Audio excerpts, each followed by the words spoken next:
মরণ পাখি যেদিন এসে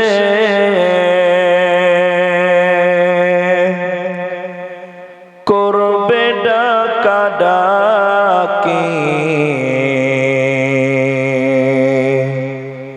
থেমে যাবে জীবন তোমার, বন্ধ হবে আখি। মরণ পাখি যেদিন এসে করবে ডাকাডাকি,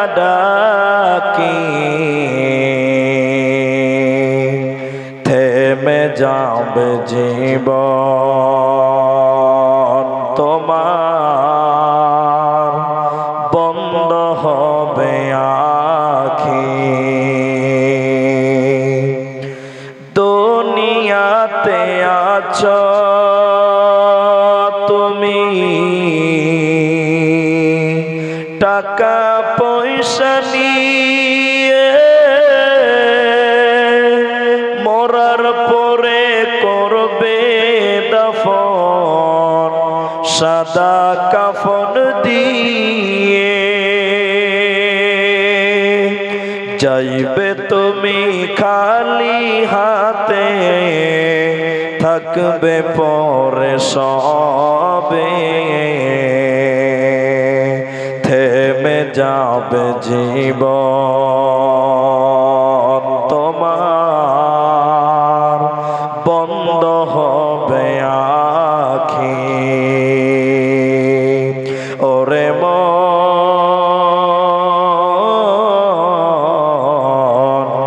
থেমে যাবে জীবন তোমার, বন্ধ হবে আখি। আপন ঝুরি কর ভারী, সময় যে আর নাই, মরণ পাখি দিলের ডাক, রবে না উপায়। খাঁচা ছেড়ে উড়ান দিবে, কেমনে ধরে রাখি, থেমে যাবে জীবন তোমার, বন্ধ হবে আখি। ওরে মন, থেমে যাবে জীবন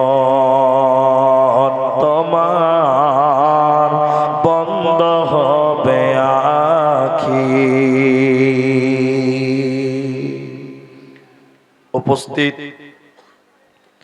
চলমান সভার সুযোগ্য সভাপতি, স্টেজে অতিথিবৃন্দ, ওলামায়ে কেরাম, সামনে বসে থাকা দিনদার ইমানদার মুমিন ভাই সকল, দোয়ার কান্টারি মুরব্বী সমাজ, স্নেহের কচি কাঁচা, পর্দার অন্তরালে বসে থাকা মুমিনা সলেহা মা ও বোনেরা, প্রাণ প্রিয় লস্করগাঁও পাঞ্জিপাড়া উত্তর দিনাজপুরবাসী, সর্বাগ্রে সে মহান আল্লাহ তাবারক ওয়া তাআলার প্রশংসা জ্ঞাপন করি, যে আল্লাহ তাবারক ওয়া তাআলা আমাদেরকে এক মাদ্রাসা কেন্দ্রিক আয়োজিত মাহফিলে বসিয়ে কোরআন এবং হাদিসের আলোচনা করার, আপনাদের শ্রবণ করার যিনি তৌফিক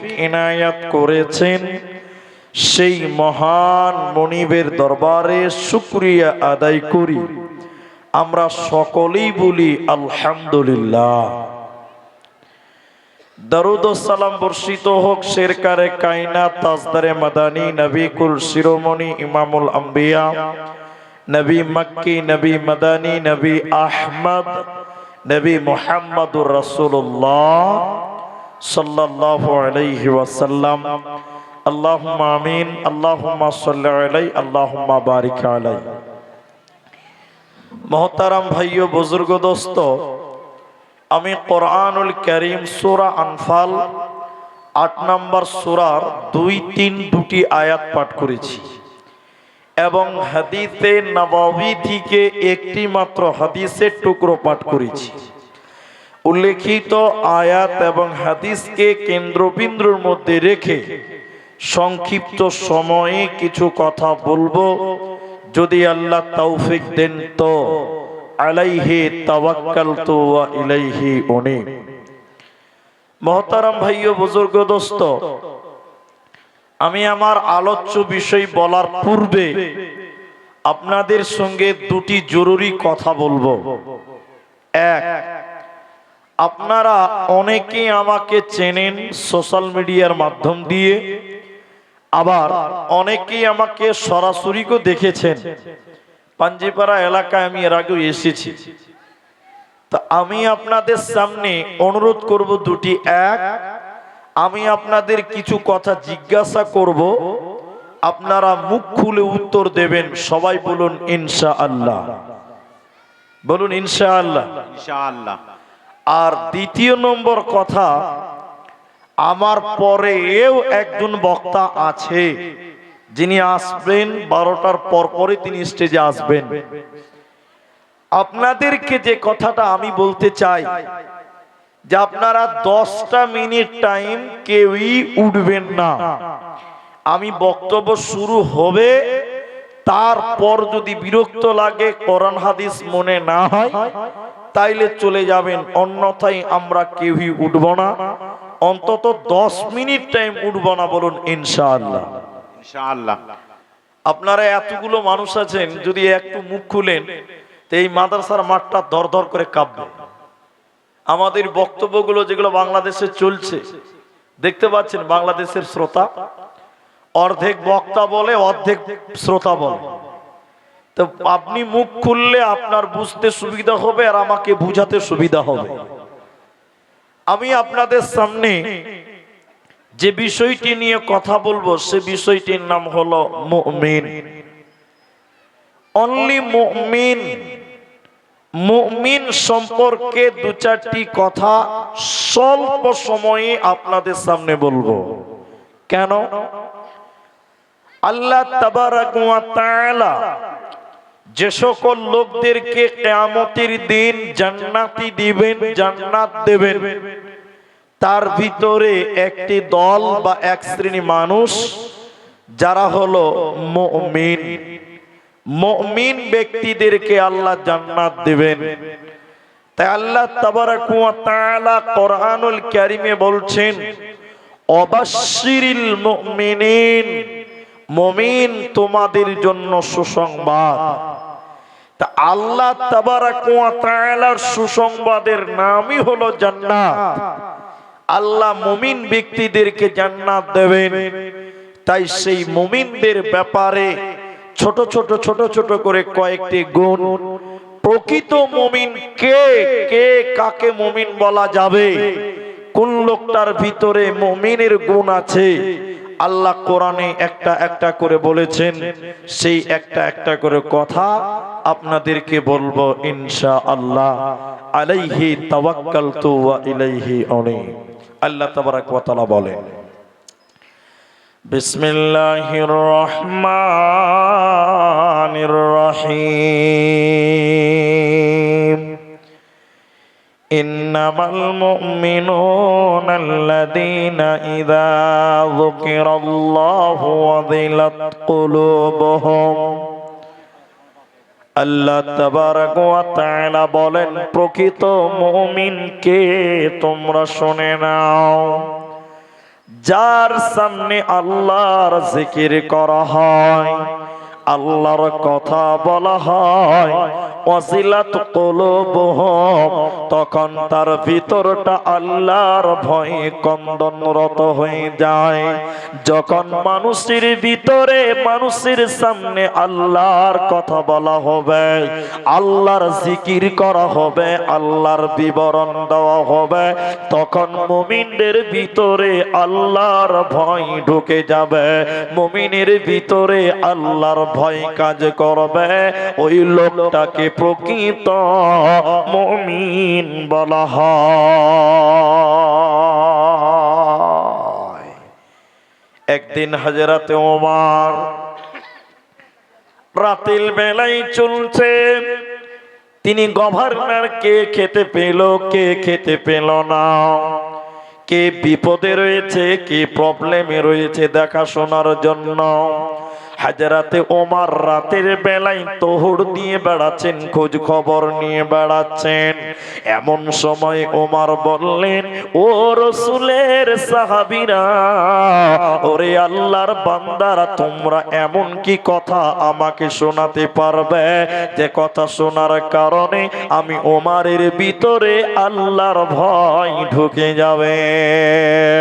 একজন সাহাবী বললেন, আমিরুল মুমিনিন ওমর, আমি আপনাকে এমন কোরআনের কথা শোনাতে পারবো যে কথা শোনার কারণে আপনার ভিতরে আল্লাহর ভয় ঢুকে যাবে, আপনার ভিতরে আল্লাহর ভয় চলে আসবে।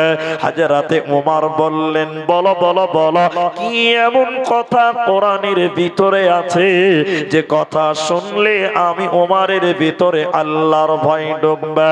পেছন দিক থেকে সাহাবী বলেন, বিসমিল্লাহির রহমানির রহিম, ফামান ইয়ামাল মিসকালা যাররাতিন খায়রান ইয়ারা ওয়া মান ইয়ামাল মিসকালা যাররাতিন শাররান ইয়ারা।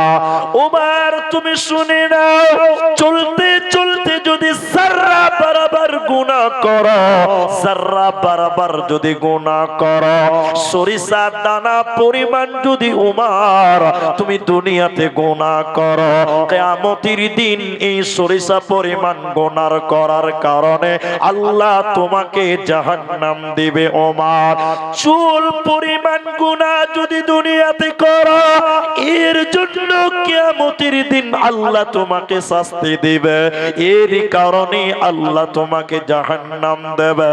ওমর, তুমি হুঁশিয়ার হয়ে যাও। হযরতে ওমর বাচ্চা ছেলের মতন ডুকুরে ডুকুরে কাঁদতে লাগলেন। একটা আয়াত শুনে কাঁদতে লাগলেন কেন?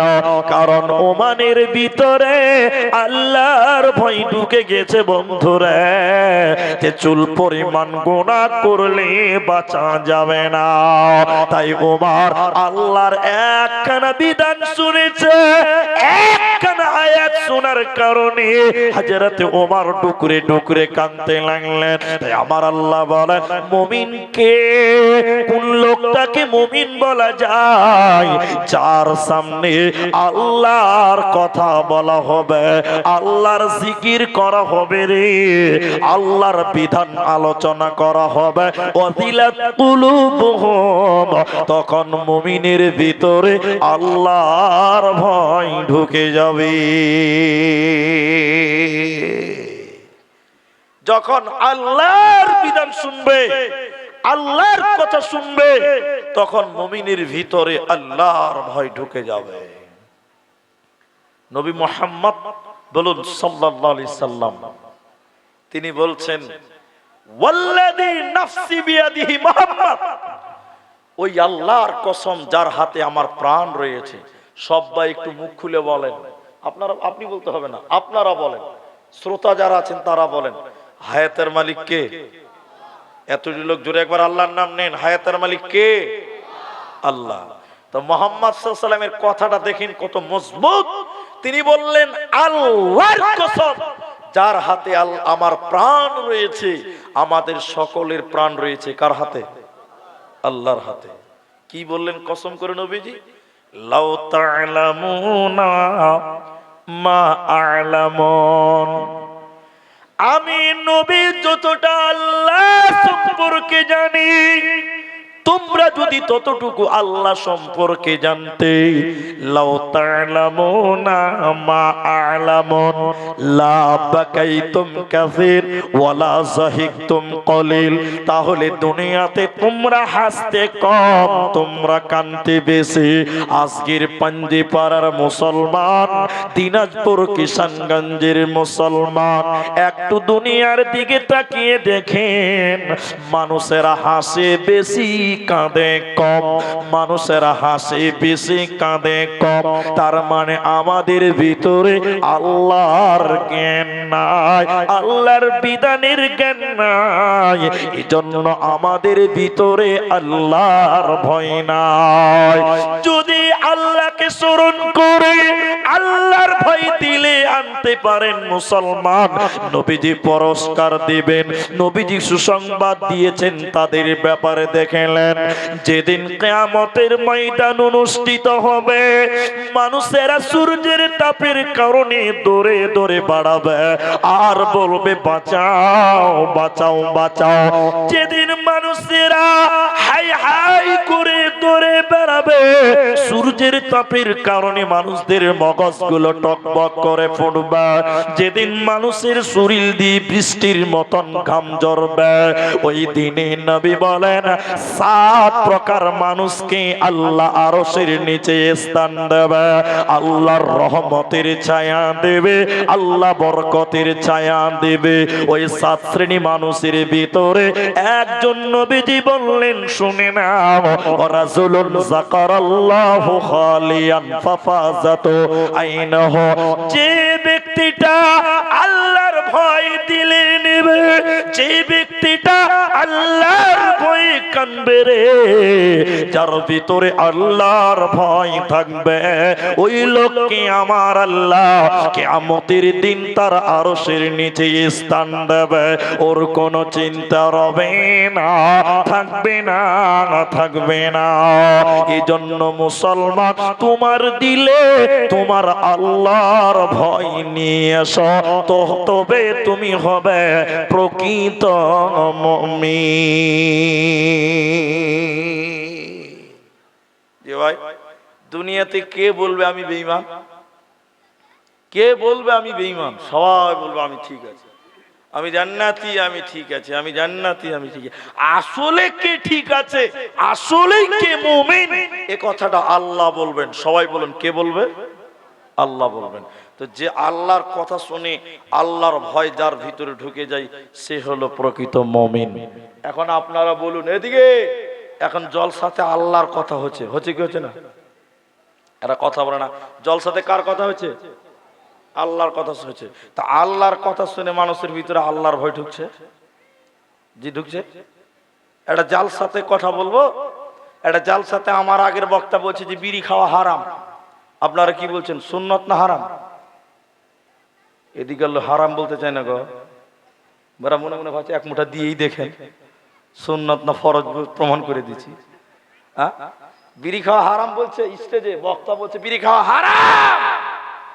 কতটা ওর ভিতরে আল্লাহর ভয় ঢুকেছে, বক্তা স্টেজ থেকে নামেই নি, ওর মুলবির জালসা শুনছে আর বাড়ি পালাচ্ছে, আর বিড়ি টানতে টানতে বাড়ি গেছে। কথা বুঝতে পারছে? মানে জালসাতে আল্লাহর কথা শুনছে কিন্তু আল্লাহর ভয় দিলে। দ্বিতীয় নম্বর গুণ কি? কোন লোকটাকে মুমিন বলা যায়? وَإِذَا تُلِيَتْ عَلَيْهِمْ آيَاتُهُ زَادَتْهُمْ ঈমানা। যখন তেলাওয়াত শুনবে, কোরআনের তেলাওয়াত শুনবে, তখন মুমিনের ঈমান বাড়বে, বেঈমানের ঈমান বাড়বে না। মুমিনের ঈমান বাড়বে, বেঈমানের ঈমান বাড়বে না। এদিকে দেখেন, এদিকে দেখেন, কোরআন মাজিদটা দেন তো ভাই, এইটা কোরআন, হ্যাঁ দেন, ওটা দেন, এদিকে দেন, মাশাআল্লাহ। এদিকে দেখেন, আমার দিকে দেখেন, সবাই এদিকে তাকান। এটা কোরআন। আমাদের ভারতবর্ষে একজন লোক, আমি তার নাম বলছি, আপনারা হ্যাঁ না বলবেন। ওয়াসিম রেজভি নাম শুনেছেন? এতটি লোক শুনেননি? শুনেছেন। অসীম রেজবি ইসলাম থেকে বেরিয়ে গেল, এদিকে দেখেন মুসলিম থেকে বেরিয়ে গেল। যেদিন ইসলাম ত্যাগ করে, এদিকে আমার দিকে তাকান, এরকম কোরআন হাতে নিয়ে বলেছিল এই কোরআন থেকে 26টা আয়াতকে কেটে বাদ দিতে হবে, বলুন নাউজুবিল্লাহ।